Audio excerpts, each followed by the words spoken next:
Hey y'all, welcome back to my channel.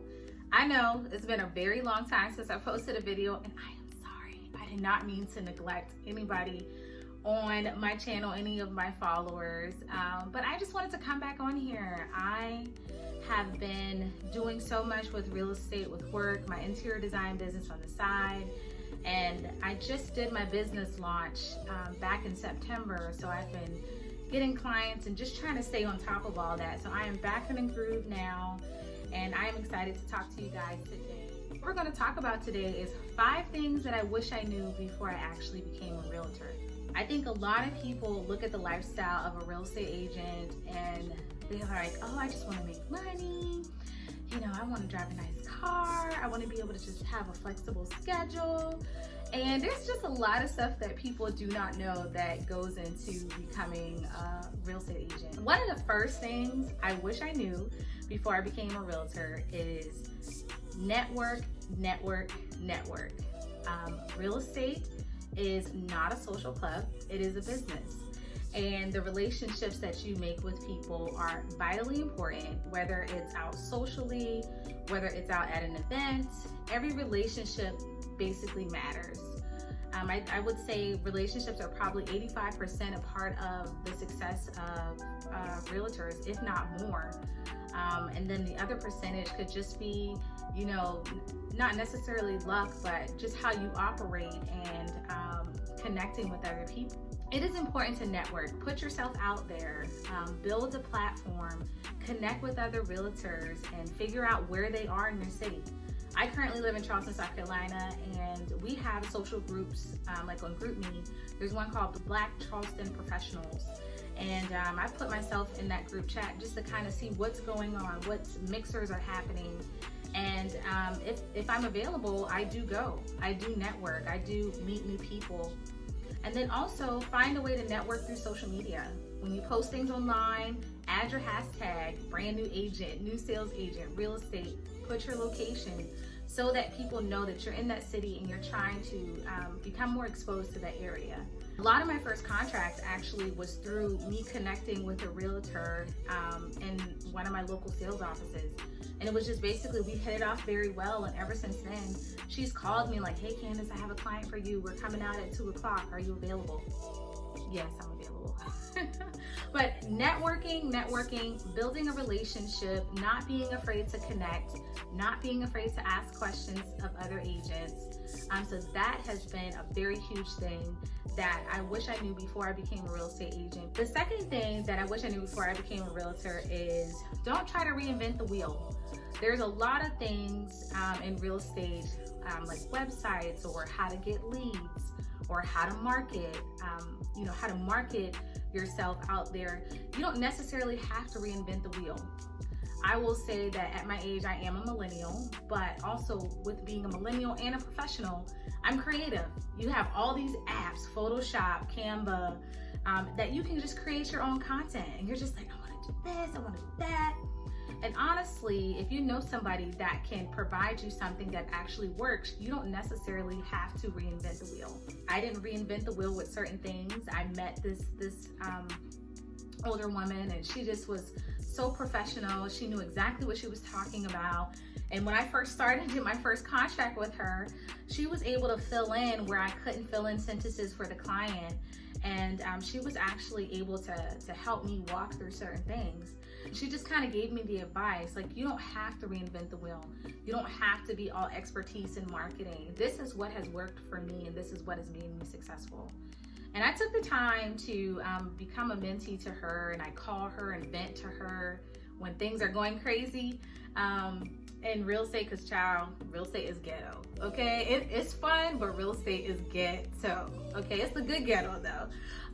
But I took the time to just kind of like just call her and talk to her and text her and ask her different things like, what do I need to work on? How can this help me? I'm very frustrated. Can you give me advice on what to do? And that has helped me to not necessarily just become a new agent, go out on my own and do my own thing, but just listen to some seasoned agents and figure out what has made them successful.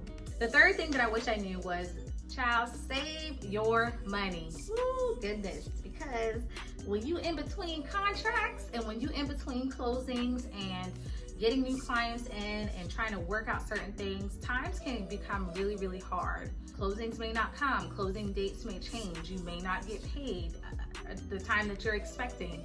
And so I wish I knew that I should have saved more money. I have multiple investments in different like savings app and different investments apps.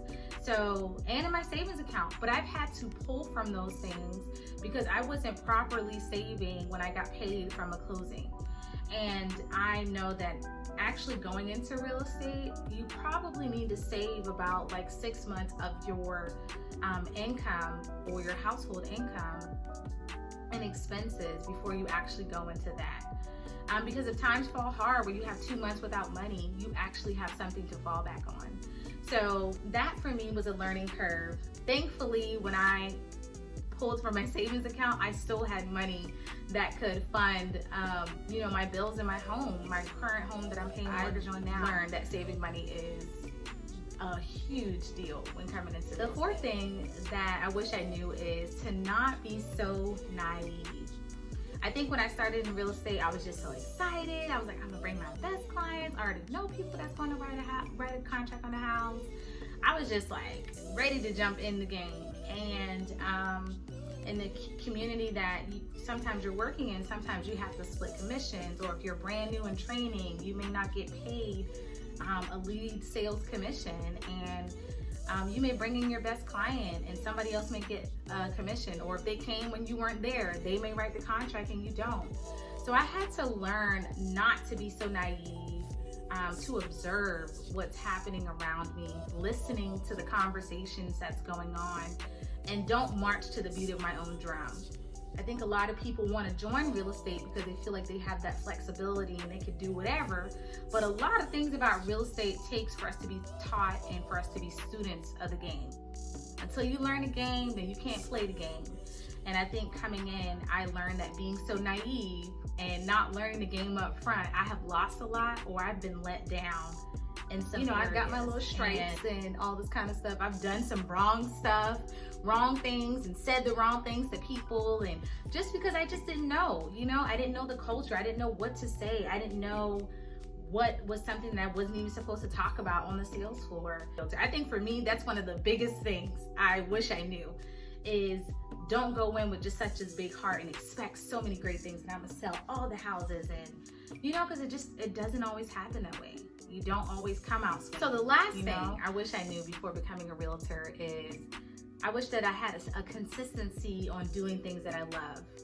Because once you have a consistent pattern of doing things you love, you learn how to not get rid of those things when you become really, really busy. Real estate is not where you think that you can come and have a flexible schedule. You are actually at the hands of people all day long. And for me, there are things that I enjoy to do. And sometimes in real estate, I don't get to do those things because I'm sending emails or meeting with clients or delivering closing gifts or, just doing a whole lot of things, answering the phone. And I wish I knew to consistently have a schedule of things that I love to do that brought me peace or that was a stress reliever, because I would have been able to come into real estate knowing that every month I go get a massage or every month I go to my therapy session. And I think not having that consistency and taking care of myself put a toll on me when I first joined in real estate. When you join, you want to be a hustler, you want to, grind, and then you just completely forget about taking care of yourself, and that's not okay. And eventually, within your first year, you can be burned out in sales. They do tell you in real estate that the first amount, I think it was like maybe 70%, 75 to 80% of the people within their first year will not return to real estate. They won't make it because they're burnt out.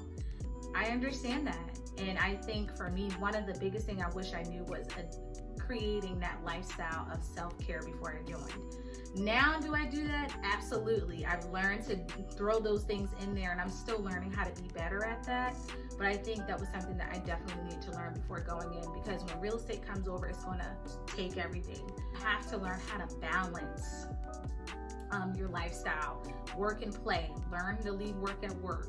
Learn to bring home, and learn how to not mix the two.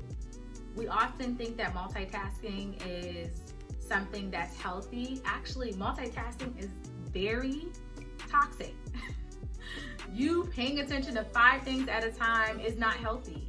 And it's not something that our human brain could carry all the time. And I think just as a woman, naturally, we can multitask and do 500 things at one time, but it burns us out very fast. So those are 5 things that I wish I knew before I became a realtor.